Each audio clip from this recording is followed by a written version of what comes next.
Welcome back, writers. By now, you all have been busy practicing secret writing tips number 1 through 4. So you must be back to learn about number 5. My name is Sarah, and if you are an elementary kid, then you are in the right place. By now, we know all about this word revise. And we have learned a lot of tricks about how revising can make our writing better. So I won't wait any longer. I know you are here for tip number 5. Let's take a look at this paragraph I wrote. There's one word that I repeated more than once. Let's see if you can find it. We went to a party last night and had a really good time. There was a magician there who did really good tricks. The food was also good. Did you find it? Did you see a word I kept using over and over again? You got it. It was the word good. Now, it would be okay if I used that word once, but as writers, we don't want to be using the same word over and over again. Remember how I talked about variety in our last lesson? So, what can we do about this problem? Well, we can use something called a thesaurus. Have you ever heard that word before? No, it's not a dinosaur, even though it might sound like it. But a thesaurus is this wonderful resource that all great writers use to find synonyms for words in their writing. What's a synonym? That's right. A synonym are words that mean the same thing. So a thesaurus can be found both online or in a book. You can use either one. Maybe your teacher can help show you examples of each. When you use a thesaurus, you can look up one word, maybe the word you're repeating a lot, and see if you can find other words to use instead. For example, in that first column under the word good, I could use the word wonderful, excellent, or amazing. See how easy that is?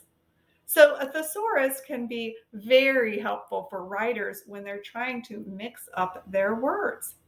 As you can see here, I also have synonyms for the word nice and pretty. Both of these are words that elementary kids use a lot, but there are so many other wonderful words out there that can be used. You might even want to pause the video right now and jot down some of these synonyms in your journal to use later. Now, let's go back to my original paragraph. This time, I've switched out some of those words good with a new word that I found in a thesaurus. Let's see how it makes my writing better. We went to a party last night and had an amazing time. There was a magician there who did cool tricks. The food was delicious. Now, doesn't that sound so much better? All I had to do was find a thesaurus, look up that one word good, and find other words that were better.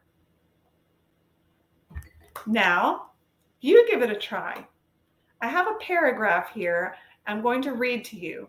I want you to think about which word did I repeat over and over again, just like the last paragraph. Last week, we went to the beach and saw so many pretty sights. I picked lots of pretty shells and bought a pretty sundress. The sunset was especially pretty at the end of the day. Now, what word did you see was repeated in almost every sentence? That's right, the word pretty. Now, I want you to take time to pause the video, use a thesaurus either in a book or on the computer, and look up other words for pretty. You could also brainstorm as a class or just think to yourself, what are some other words besides pretty that can be used? Take some time to see if you can rewrite this paragraph using your new words. Go ahead and pause the video now. All right, I'm ready to hear your new paragraph. Fantastic! Doesn't that sound so much better? Thank you for helping me with my writing today. Now it's your turn to use this very easy tip in your own writing. Don't forget, if you are using a word more than once in your writing, go find a thesaurus or use a list of synonyms to help you find a better word instead. It was great seeing everybody today, and I'll see you in the next video.